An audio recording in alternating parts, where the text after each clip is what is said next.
Dear Miss Kay, magandang araw po sa inyong lahat. Ako si Jean, 28 taong gulang. Kakakasal lang sa asawa kong si Joel na isang seaman at 29 years old.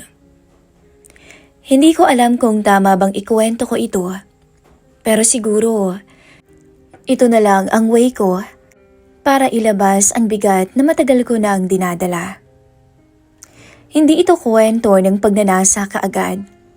Hindi rin ito kwento ng babaeng naghanap ng kalandian. Isa itong kwento ng isang babaeng nagmahal, naghintay, at unti-unting nadulas sa isang sitwasyong hindi niya inakala. Ito po ang aking kwento. Si Joel ang una at huling lalaking minahal ko. Matagal din kaming magkasintahan bago kami nagpakasal. Isa siyang masipag at responsableng lalaki. Hindi naman siya yung sweet, pero ramdam ko yung pagmamahal niya sa paraan ng pag-aalaga niya sa akin. Alam kong hindi madali ang buhay ng asawa ng seaman, pero pinasok ko to ng buong loob. Ginusto ko to at pinili ko. Pagkatapos ng kasal namin, 2 buwan pa lamang ang tinatagal ng pagsasama namin sa iisang bubong. Kinailangan na niyang bumalik agad sa barko. Mahaba-haba rin ang kontrata, 9 na buwan. Bago siya umalis, mahigpit niya akong niyakap at sinabing, "Mag-iingat ka palagi, mahal ha?" Tumango lang ako at ayokong umiyak sa harapan niya. Lumipat kami sa isang simpleng bahay na pinatayo ni Joel gamit ang naipon niya sa pagbabarko noong binata pa siya. Hindi pa to fully furnished.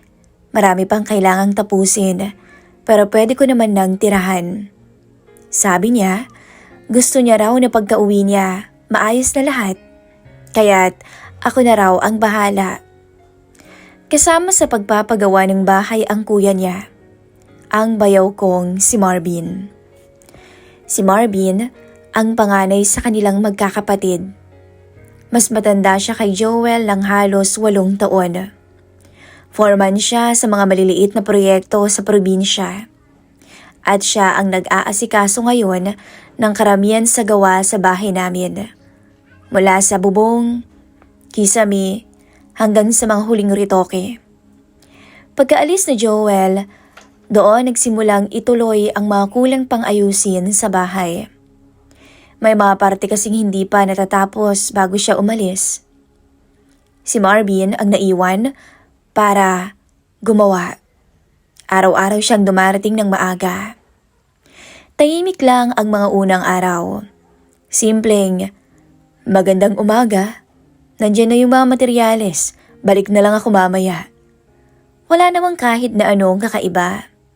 Ako naman, tulad ng karamihan sa mga misis ng seaman, sinusubukan kong gawing normal ang araw-araw. Nagluluto, naglilinis, nag-aayos ng bahay na parang may uuwi mamayang gabi kahit alam kong wala naman. Unti-unti, nasanay din ako sa presensya ni Marvin. Sabay kasi kaming nagkakape tuwing umaga dahil maaga siyang dumadating. Sabay na rin kaming kakain ng tanghalian. Doon ko siya mas nakilala. Mabait siyang lalaki. Palabiro. At kung sa itsura naman ay magkahawig sila ng asawa ko. Binata din siya. Ewan ko ba doon, wala yatang balak mag-asawa. May isang umaga, napansin niya akong nahihilo habang nagwawalis ako sa labas. Napaupo kasi ako sa upuan, kaya naman lumapit siya agad. "Ayos ka lang?" tanong niya.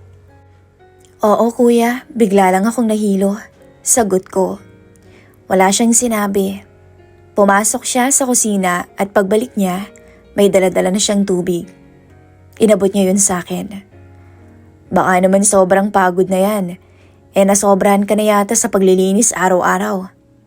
"Kaya nga kuya Kaya siguro rin ako nahilo." "Sige na, magpahinga ka na. Huwag ka na munang magluto at bibili na lang ako ng lutong ulam." Anya.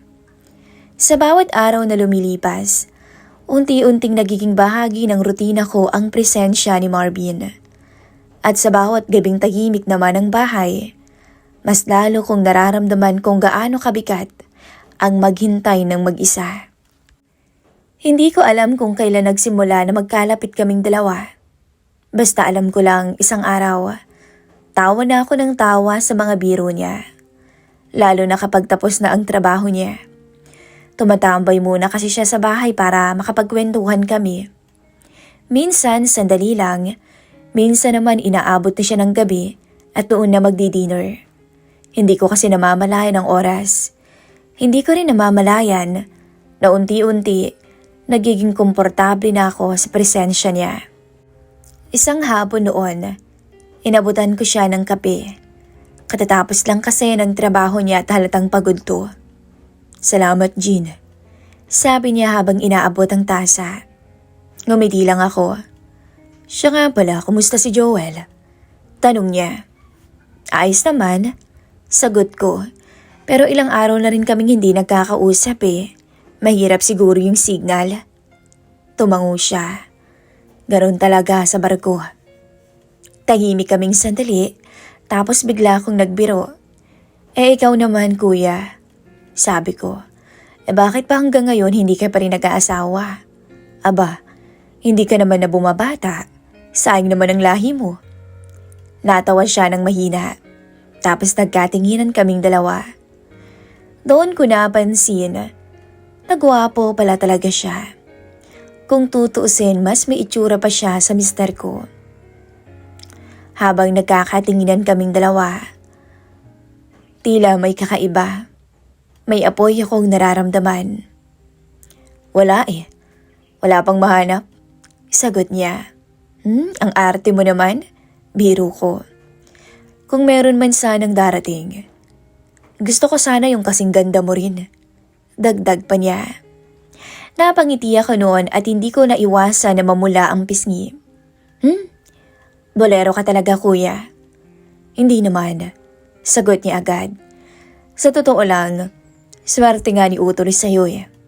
Mabait ka na, maganda pa, magaling pang mag-alaga."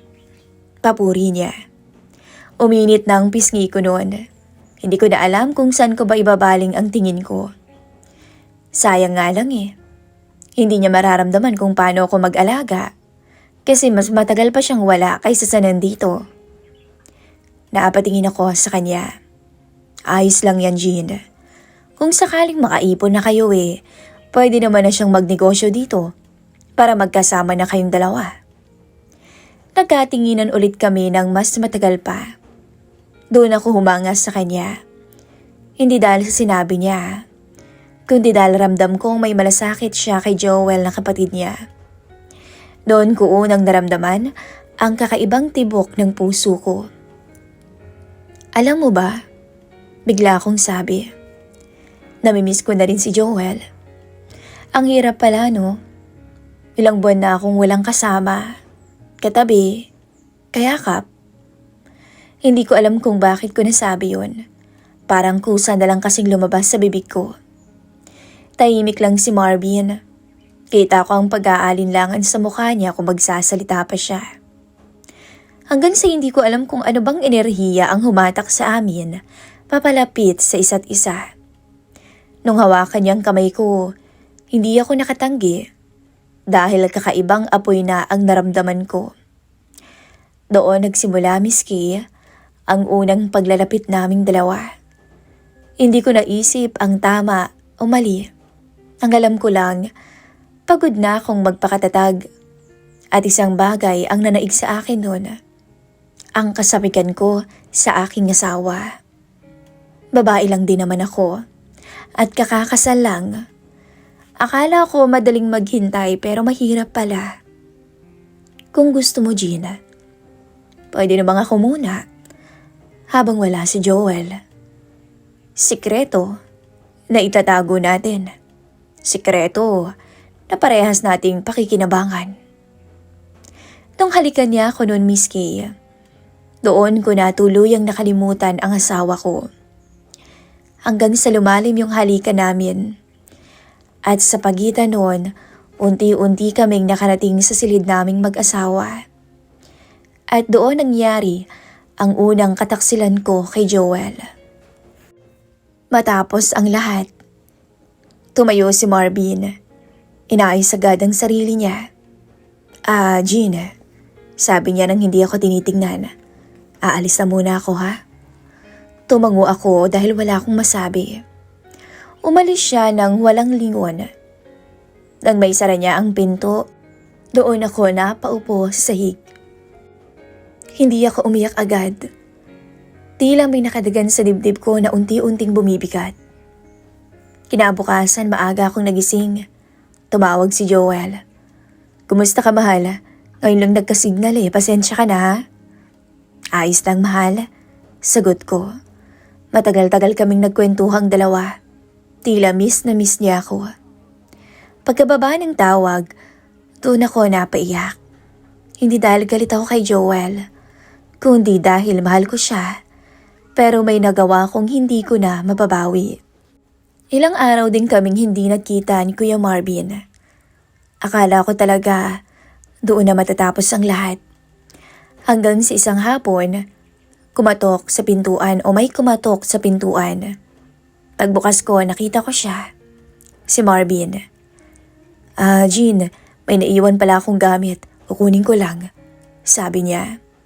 Tumango naman ako. Sige kuya.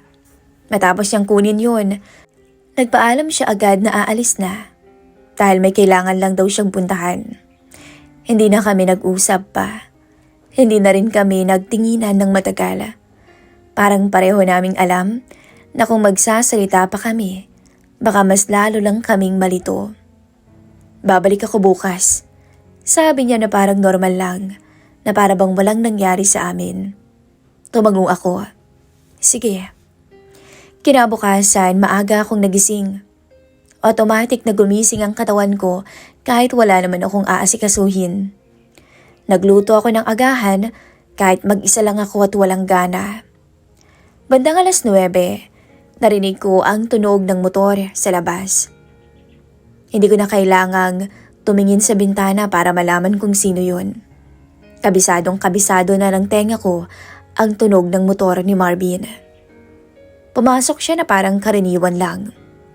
Magandang umaga, sabi niya. May pakape ka ba? Tanong pa niya.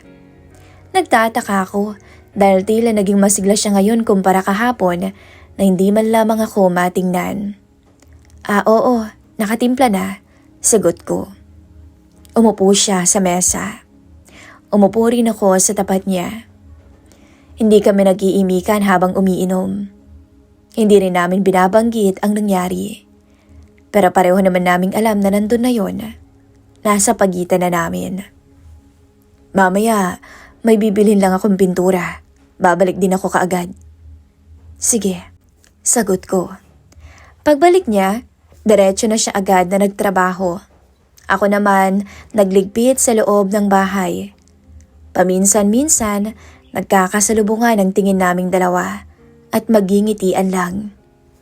Bandang tanghali nung tumigil na siya sa ginagawa niya. Kumain ka na? Tanong niya. Hindi pa nga Sabay na tayo. May binili na akong ulam. Tumango ako. Hindi na ako tumanggi pa. Kumain kaming sabay at magkatabi. Normal lang ang usapan tungkol sa bahay, sa gastos at sa mga kailangan pang ayusin. Ang mahal-mahal na ng materyales ngayon, sabi niya. Oo nga sagot ko. Buti na nga lang may ipon si Joel. Natahimik siya nung marinig niya ang pangalan ng kapatid niya. Kailan nga ulit ang uwi niya? Tanong niya. Mga 3 buwan pa? Sagot ko. Tumango siya at wala nang naging reaksyon pa, na para bang tinatandaan lang ang sinabi ko. Simula noon, naging ganoon ang mga araw-araw namin. Dumarating siya sa umaga, umaalis sandali, tapos babalik. Minsan nagkakape kami, minsan sabay na rin kaming kumakain. Nung gabing yon, hindi siya umuwi kaagad. Naupo siya sa may sala at nanood ng TV. Umupo rin ako sa tabi niya. Napagod ka? Tanong ko. Medyo. Sagot naman niya. Ako nga rin eh. Napatingin siya sa akin. Napagod sa bahay? Sa lahat. Sagot ko. Wala na siyang sinabi. Inabot niya lang dun yung kamay ko, Miss Kay. Pinisel tapos ngumiti siya sa akin. Gusto mong ma-relax? Massage kita. Tanya. Mabilis siyang tumayo at minasahe ang likod ko. Puro kakasilinis eh. Tapos isip ng kung ano-ano.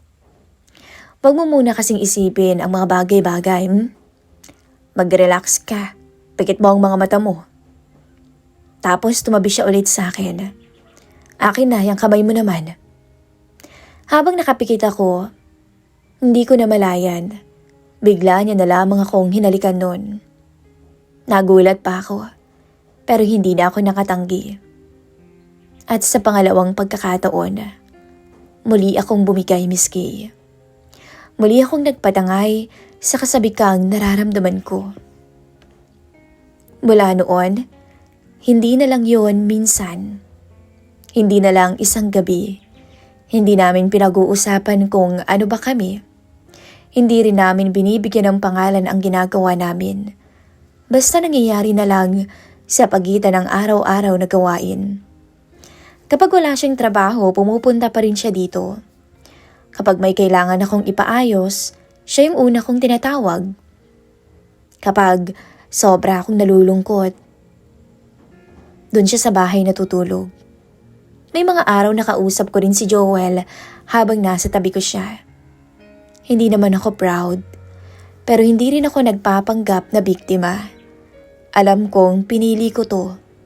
Pinili naming dalawa. At doon tuluyang nagsimula ang lihim naming relasyon. Hindi sa isang gabi ng kahinaan, kundi sa mga araw na paulit-ulit naming pinili na magkasama. Paglipas ng mga araw, hindi namin namalayan ni Marvin na mas lumalim ang relasyon naming dalawa. Hindi rin pinag-uusapan namin kung ano ba kami sa isa't isa. Basta araw-araw nangyayari na lang. Kahit tapos na yung ginagawa niya sa bahay, patuloy pa rin siyang pumupunta. Darating siya ng umaga, nag-uusap kaming dalawa na para bang mag-asawa. Kapag tumatawag ang asawa ko, kinakausap ko naman siya ng maayos. Kinukumusta ang trabaho niya, ang kalagayan niya sa barko. Hindi ako nagkulang bilang asawa sa boses at salita. Pero pagkatapos ng tawag, si Marvin ang kaharap ko.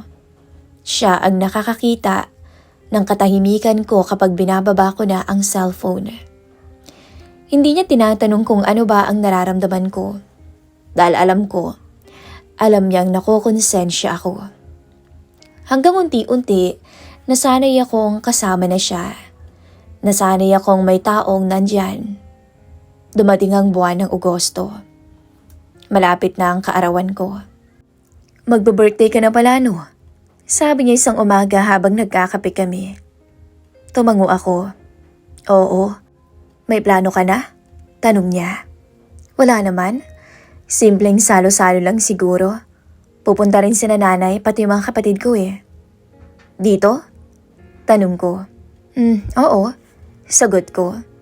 Tumango naman siya kaagad. Hanggang sa dumating yung araw ng birthday ko. Maaga pa lang binati na ako ni Joel. At maaga pa lang din abala na ako sa kusina. Nagluluto ako ng handa. Pansit, konting inihaw at kung ano-ano. Dumating din ang mga magulang ko, pati kapatid, at pati na rin ang mga biyanan ko ay nandun. At syempre, si Marvin, ang naging katuwang ko sa pagluluto. Tawanan, kwentuhan, normal na okasyon, normal na pamilya. Habang nagsasaya kami, walang idea ang mga kasama ko kung anong nangyayari sa likod ng mga ngiti namin ni Marvin. Nagkaroon din ng inuman. Si Marvin ang naging sentro ng usapan. Tatanda na lang daw tong binata. Hindi pa nag-aasawa. Naunahan pa raw ni Joel. Kami naman ni Marvin magkakatinginan lang. Meron naman akong babaeng gusto. Yun nga lang may sabit na, kaya hindi na pwede. Sabi nito sa mga biyanan ko. Kinakabahan ako noon, Miss Kay, sa mga lumalabas sa bibig niya. Baka kasi mamaya, madulas na lamang siya bigla. Lihim na nagtatagpo ang mga mata namin ni Marvin. Hindi halata sa iba. Pero alam naming dalawa pareho kung anong ibig sabihin ng mga sulyap na iyon. Pinanlalakyan ko siya minsan ng mata dahil baka may makakita. Pero tatawa lamang siya. Habang tumatagal ang gabi, isa-isa nang napapagod ang mga bisita. Ang iba'y nakatulog na sa kwarto. Ang iba'y nagpaalam na uuwi na. Bandang hating gabi, napakatahimik na ng bahay. Nagliligpit ako nun sa kusina nang maramdaman kong may lumapit sa likod ko. Hayaan mo na yan. Bukas na lang yan, sabi ni Marvin. Tumango ako. Okay, sige. Basta tutulungan mo ako ha. Oo naman. Ikaw ba? Tahimik kaming naglakad papuntang sala. Salamat sa lahat ha. Sa pag-aasikaso at sa pagtulong sa akin ngayon. Sabi ko. Wala yun?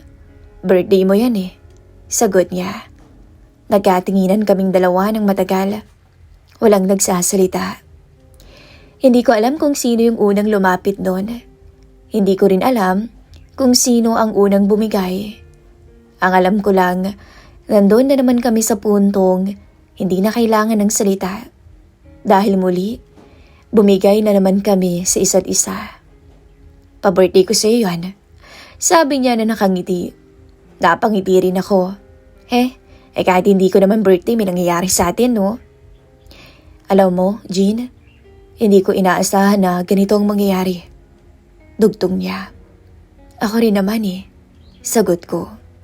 Wala na kaming sinabi pa. Pareho naming alam na mas malalim na to kaysa sa dati. Hindi na to basta pangungulila lang. Hindi na rin to basta sandaling kahinaan. Kinabukasan, nagising ako na nandun pa rin siya. Mas naging kampante pa kami sa isa't isa. Mas naging totoo, pero mas nagiging delikado. Pagkatapos ng kaarawan ko, mas naging maingat kami ni Marvin. Pero mas naging malapit kami lalo. Sa mga mata ng iba, normal lang kami. Bayaw na bumibisita sa bahay. Kapatid na tumutulong. Walang kahina-hinala. Pero sa pagitan naming dalawa, malinaw na may mundo kaming hindi alam ng iba. Tumawag si Joel kanina. Sabi ko isang hapon habang nagliligpit ako ng pinagkainan naming dalawa. Kumusta? Tanong niya. Ayos naman, sagot ko. Sabi niya sunduin daw natin siya pag uwi niya. Hindi siya agad sumagot. Kita ko sa mukha niya ang biglang pagkalungkot. Pero mabilis niya yong itinago. Okay, sige, walang problema. Sabi niya sa huli. Tumango na lamang ako at hindi na umimik pa. Habang papalapit ang araw ng uwi ni Joel, mas naging mabigat ang bawat araw. Hindi dahil gusto kong matapos ang nangyayari sa amin ni Marvin, kundi dahil alam kong darating ang oras na kailangan kong pumili kung sino ako kapag bumalik na ang asawa ko. May mga gabing iniisip ko kung paano ko haharapin si Joel, kung paano ko ngingiti na para bang wala akong ginawa. Kung paano ako babalik sa dating ako, kung kaya ko pa ba. Hanggang sa dumating ang araw ng uwi niya. Maagang maaga pa lang gising na ako. Naglinis ako ng bahay, inayos ko yung kwarto. Parang handa na ang lahat, maliban na lamang sa sarili ko. Ilang beses kong tinitingnan ang sarili ko sa salamin. Sinusubukang hanapin kung may nagbago ba sa akin. Pero wala naman akong nakikita. Dahil ang alam ko, sa puso ko may nagbago. Alam kong may binago na ang mga buwan na wala ang asawa ko. Si Marvin, napakatahimik na mula pa nung kagabi. Hindi na siya dumalaw kinabukasan. Hindi na rin siya nag-text pa sa akin. Parang pareho naming alam na dito na. Kailangan na naming maghiwalay. Hindi dahil napag-usapan, kundi dahil dumating na ang oras. Lahat kami noon ay sumundo kay Joel. Bandang hapon na nang dumating kami sa bahay. Pagdating dun sa kwarto, niyakap ako agad ng asawa ko. Miss na kita, mahal, sabi niya. Miss na rin kita, sagot ko, dahil yun naman ang totoo. Sa unang gabi ng pagbabalik niya, pinilit kong ibalik ang dating kami. Nagkwento siya tungkol sa barko, sa mga kasamahan niya, sa hirap at pagod. Nakikinig ako, tumatawa sa biro niya. Umakma ako sa mga yakap niya. Pero sa loob-loob ko, hindi ko maiwasang hindi isipin si Marvin. Lumipas pa ang mga araw na para bang normal lang. Nagiging abala si Joel sa bahay, sa pag-aayos pa, sa mga lakad niya. Ako naman, sinusubukan kong bumalik sa papel na iniwan ko. Ang pagiging asawa, ang pagiging ilaw ng tahanan. Pero may mga sandali, Miss Kay, nauhuli ko yung sarili ko.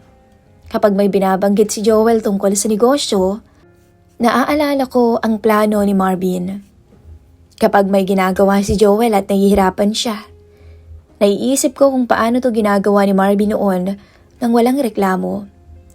Hindi ko naman yun sinasadya pero wala naiisip ko na lamang. At isang gabi, habang natutulog na si Joel, bumangon ako at lumabas sa sala. Napakatahimik ng bahay. Nakaupo ako sa may sofa at bigla akong napatingin sa pinto. Para bang umaasa akong may darating. May kakatok pero wala. Kinabukasan noon, pumunta ng bahay si Kuya Marvin. Hindi para bisitahin ako, kundi para magpaalam na aalis na muna raw siya. May aasikasuhin daw siyang negosyo sa Maynila. Alam niyo ba yung pakiramdam ko nung makita ko siya ulit? Gusto ko siyang yakapin, halikan at sabihin, namimiss ko na siya. Pero wala hindi na pwede. Ngayon na bang alis mo, kuya? Tanong ni Joel. Oo, sasabay na lang ako kila Bren para makatipid ng pamasahe. Pamaynila din kasi sila. Tumangulang si Joel. Mag-ingat ka, kuya. Salamat, tol. Paano, Jean? Alis na ako, ha? Sabi niya sa akin at ngumiti siya. Ako naman, ngumiti rin. Pero mababa ka sa mata ko ang lungkot. Oo, kuya. Mag-ingat ka. Sabi ko na lang din. Nagkatinginan pa kami ng matagal. Sa huling pagkakataon, sa huling sandali, ramdam ko ang bigat ng lahat nang hindi namin masabi. Lumipas pa ang mga linggo. Unti-unti na ring bumabalik ang dating ayos ng buhay ko. May asawa na akong katabi gabi-gabi, may kausap na tuwing umaga, at may kasama na rin sa hapagkainan. Pero may mga gabi pa rin nagigising ako na parang may kulang. Hindi dahil kulang si Joel, kundi dahil may parte ng sarili ko na naiwan pa rin sa mga buwang nagdaan. Hanggang ngayon, Miss Kay, hindi alam ni Joel ang nangyari.